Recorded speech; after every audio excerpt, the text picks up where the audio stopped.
Hi folks, this is all the fruit, and after a quarter of a century I'm back to the shores of Lago Maggiore in the Italian Alps to continue my quest for the rare, endemic and endangered water chestnut or devil chestnut of the Lago Maggiore. It grows only in 2 places in the whole wide world. The mount of the, Taco River. Now we are not in Mexico here, we are in Italy. The Taco River, which runs into the Lago Maggiore over there behind this beautiful island, which coincidentally is named Beautiful Island or Isola Bella. And then there is another population in the nearby smaller lake of Lago di Varese. Well, no, this is a call.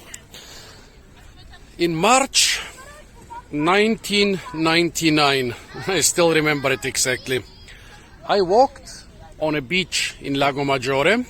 I think it was at the other end of the lake, and I stumbled upon numerous water chestnuts, which didn't look like any water chestnut I was familiar with back then. I had already collected the European Trapa on the Black Sea coast, where it gets flushed down by the Danube.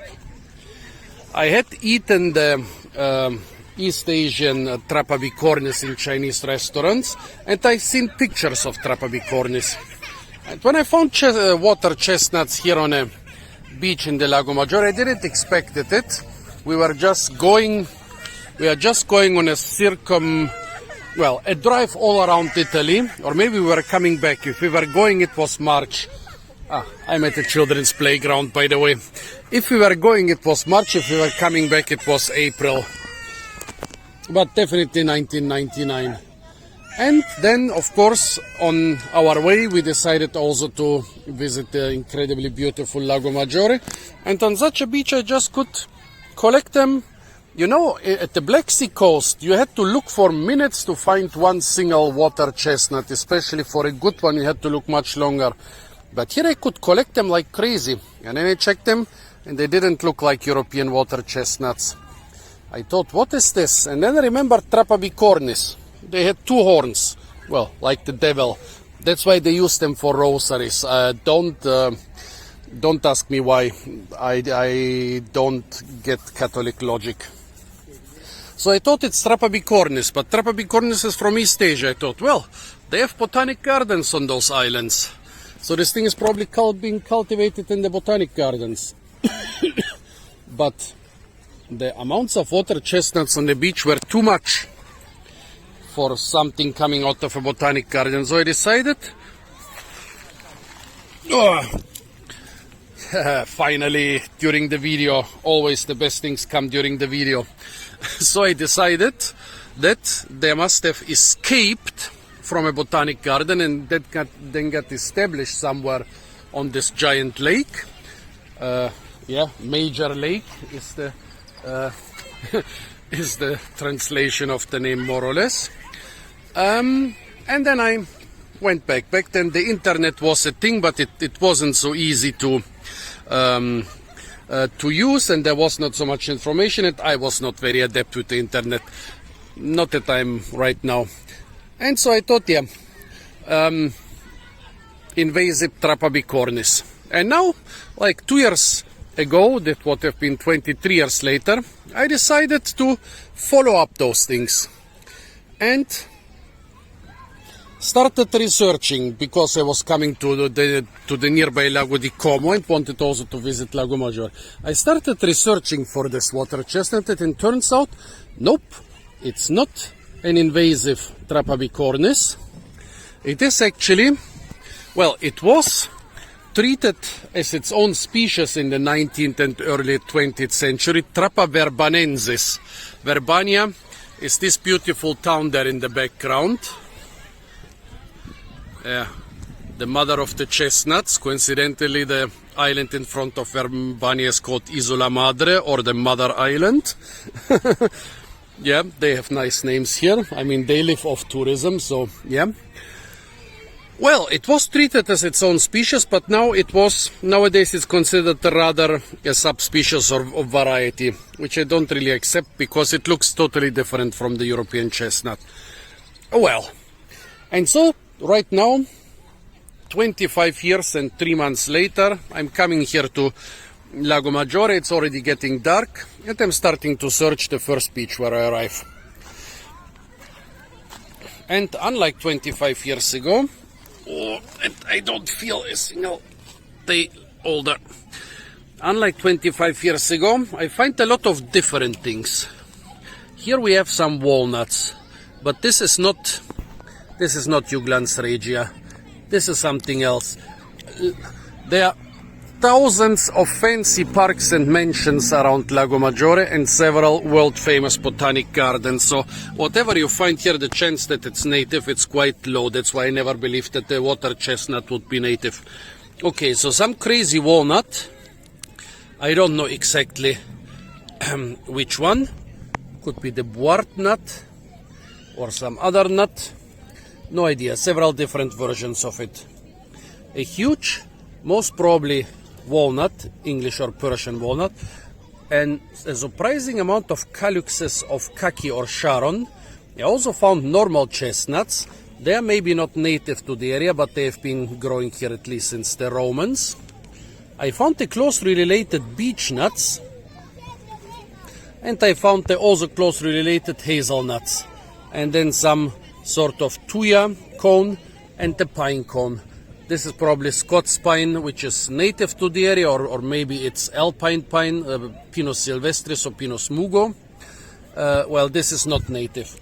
And then I was so disappointed that I didn't find a single water chestnut, that I arranged them here on this little board in order to film them. And while I'm filming, I had to protect them from so many little children because, of course, this for a little child, this looks basically like the... Oh, no, I don't feel a single year older. I felt ancient even back then. Well, and while I was filming and talking, and the darkness was slowly setting, look what I found. I find the best things while I'm making videos for you. I must make more videos for you because I search for hours for things, then I start talking for a couple minutes in a video, and here it is. Trapa verbanensis. Nowhere else in the world will you find this thing. Well, except of course in a lot of botanical collections and probably random jars of things children have collected on the beach of this playground. But this is it, folks. Look at it. The normal European water chestnut has 4 horns. There is one more here and one more here. But this chestnut of Lago Maggiore lacks those 2 horns. There is at least another very distinct variety or even species in another nearby lake, and I'll try to find it too. For now I'm happy.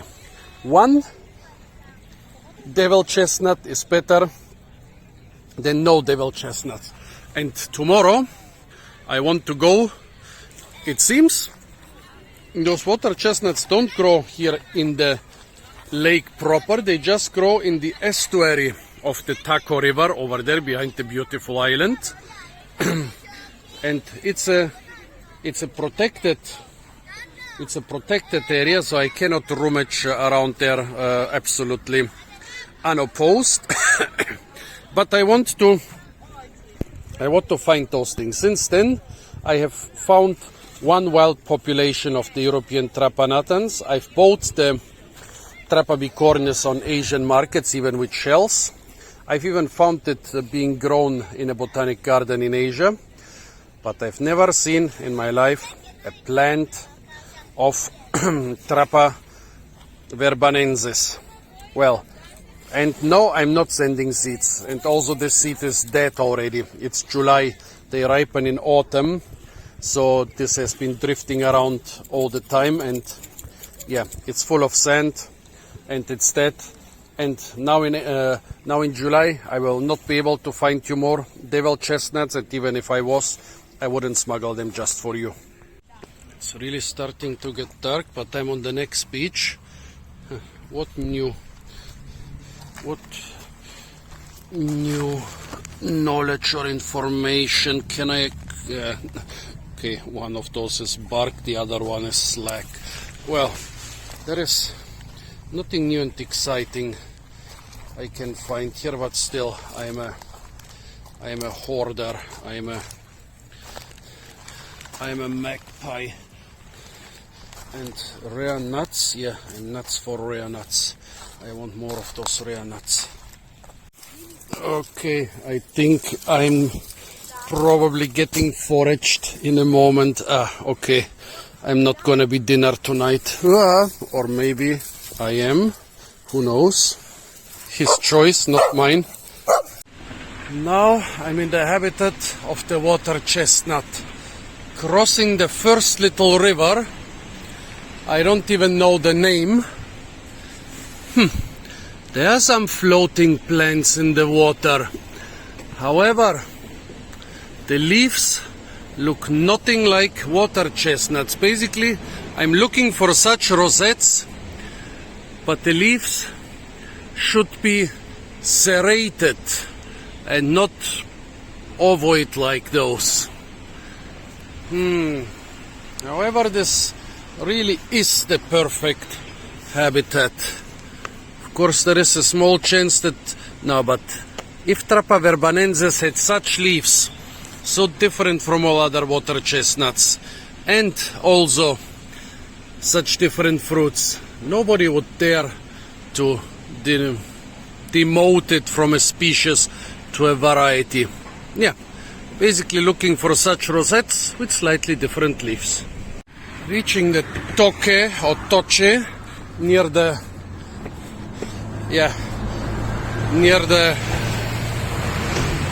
spot where it flows into the Lago Maggiore. I thought it was called taco, but apparently it's called toche or toke. The water is high because the snow in the Alps is melting. Yeah, it's melting faster than ever before. You have to look quite far to see snowy mountains. The water is high, and I don't see a single rosette here. Like this is supposed to be the place where this thing grows. By the way, water chestnuts, yeah, they are edible. That's why I called water chestnuts. And they were one of the most important staple foods of Stone Age cultures around the Alps.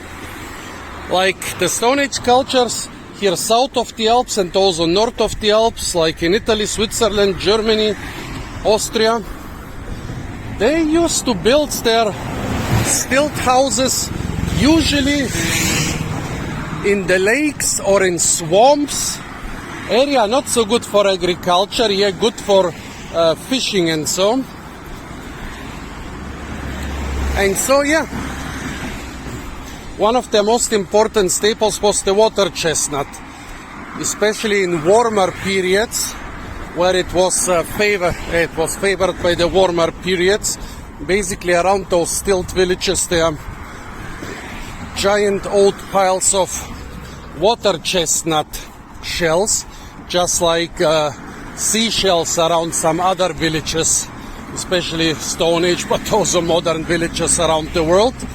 So this was a very important staple for mankind since the dawn of civilization around here.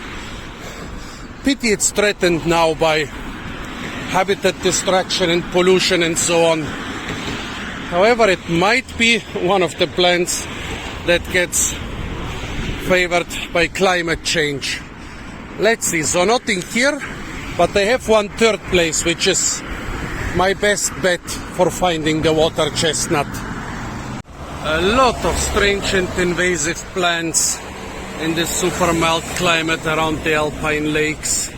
And of course there are thousands of ornamentals grown around here, and hundreds of them have become kinda invasive. There is this little river, maybe it's called Suna, maybe not. And there are miles of trails and I guess also boardwalks along this river and through the swamps and reed areas at the estuary. Here I hope to get lucky. The water is high, so you might think the water chestnut is flooded. It's underground. After all, it's attached to the ground. And a lot of those floating plants, well, with floating leaves and so, when the water gets high, they get sucked underwater. But not the water chestnut, because the water chestnut has a secret weapon. It has many secret weapons. That's why it's called the devil's nut. And it's feared, well, it is revered as a tasty staple food, but it is also feared around the world.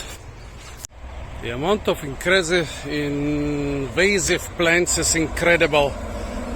I've already seen how many, 3 or 4 different impatiens species, those things with the exploding fruits. Here is one of them, which I'm not really familiar with. Wow, look how beautiful. The stinging nettle is releasing its pollen.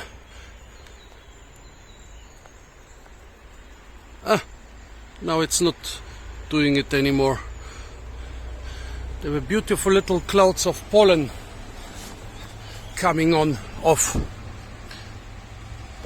the stinging nettles. Okay, it's releasing a bit, but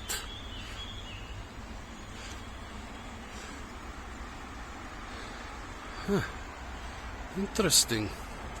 Shaking doesn't seem to help. They are doing it on their own. Smoking stinging nettles. Wow. Entering extensive flooded areas on both sides. This should be the kingdom of the water chestnut. It's a paradise. See the turtles here? They're a little bit too far to determine whether they are the native European swamp turtle or some introduced species, mostly from North America. A giant willow tree. How thick is this? Not much under 2 meters. I would say it's 5 to 6 feet. Oh yeah, look at my foot and look at the size of this tree. What do I see in the water? I actually expected to see more floating plants, but I only see a lemnaceae, which is probably Lemna minor. Climbing the small observation tower, but even from here I cannot see more. Yeah, this should be the habitat of the water chestnut. An estuary with a lot of reeds, but also with open places, open spots in the water. No. I see a couple algae floating. Nothing else. Interesting. Actually, this is a lot poorer in floating vegetation than I expected. In similar spots in Germany, where also the water chestnut used to grow, well, and still grows very rarely. I saw it once over 20 years ago, a tiny population in Germany, but in such spots usually you have a lot of other floating vegetation. Nymphea alba, Nufarlotea, Nymphoides peltata, Polygonum. Yeah, a lot of other floating plants here. I see the reed, not giant reed like in the Mediterranean, although I'm sure the giant reed has escaped somewhere here. This is normal Pragmitas australis or Pragmitas communis. I see the tiny lemna in the water. I see something that might probably be algae. Am I too early in the year? It's almost mid-July. Those things should already have popped up. Strange. Well, also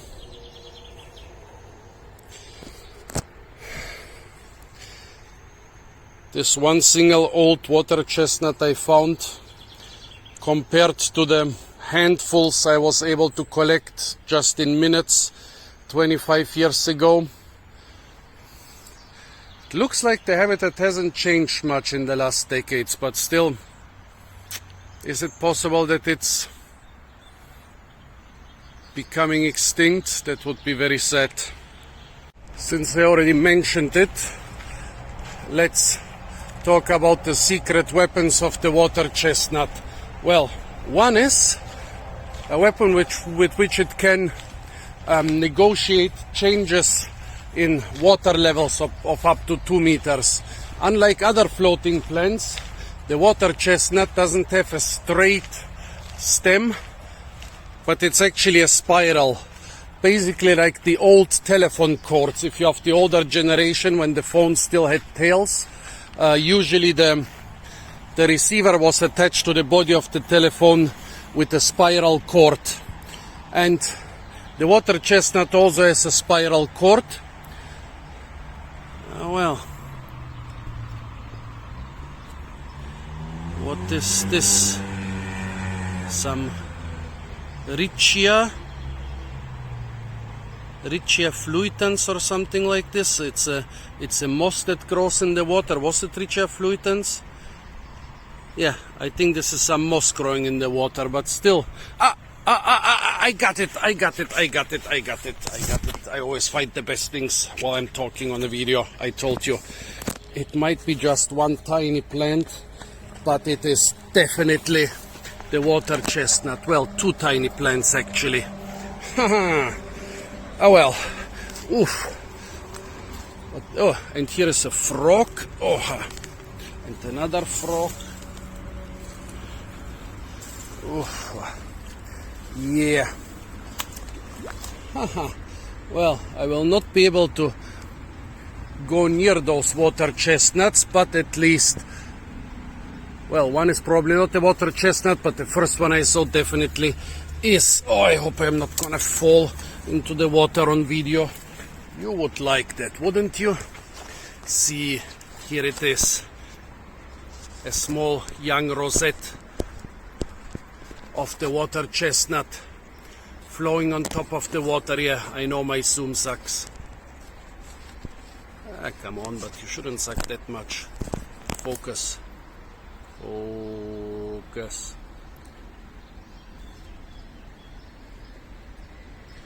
Focus. Well, so this is the water chestnut, and it's attached with a spiral cord to the ground. Why only one? Where are the giant populations? I mean, this thing is endemic.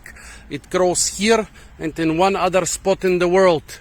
It needs bigger populations to survive. So one of the weapons is the spiral cord. The other one, feared around the world. Actually, old Germans have told me that they didn't really need to see the water chestnut in old times, around World War II, in order to find it. This is an old seed, but it's not called devil's nut for nothing. Those appendages actually originally have spiny pointed tips. And well, in Trapa verbanensis, okay, it's lying like this, so you have a chance to not get hit by it. But in the normal Trapa natans, there are 4 of those appendages, so they are sticking out in all different directions. And there is basically no chance to step on this thing on the beach without getting hurt. The same thing my father was telling me about the Black Sea coast, where it comes down from the Danube. You find the devil chestnut because you step at it. Basically, you don't find it, it finds you. That's the other secret weapon.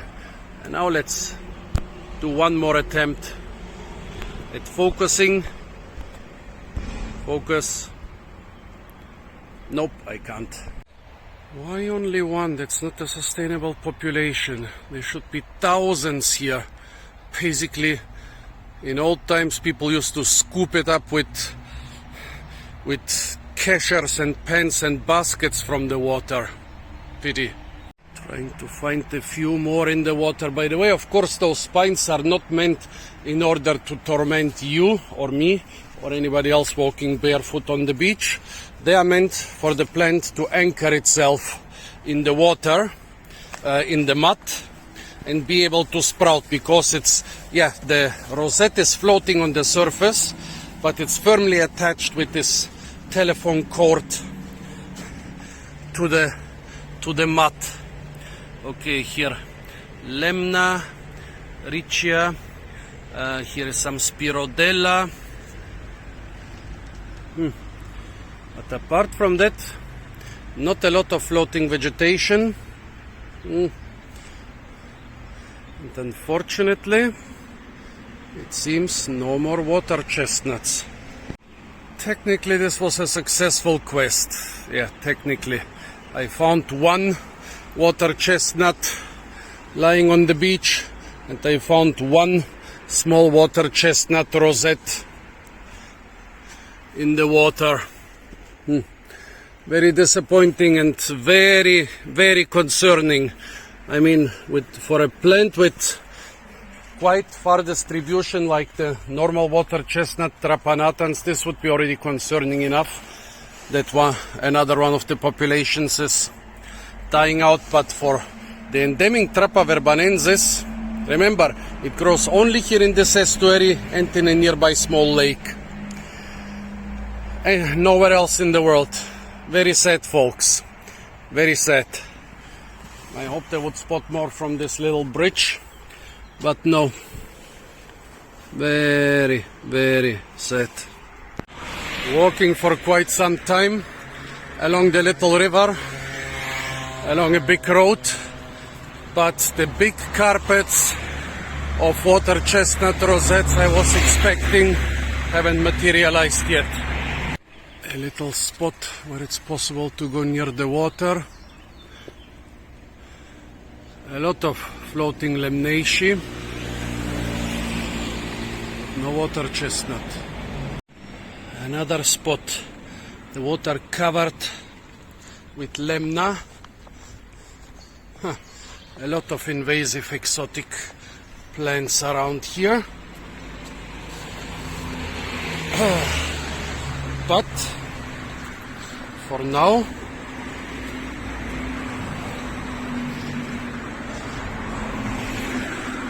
not a single water chestnut.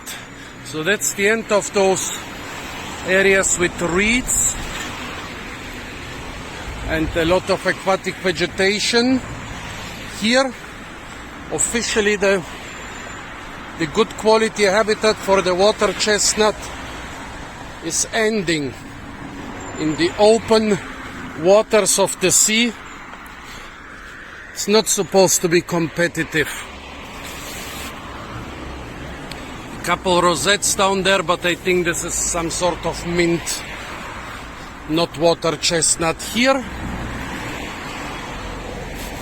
there should still be some chance. What are those? Here is a small rosette, but what is it? I think it's not a water chestnut. Here are a couple more.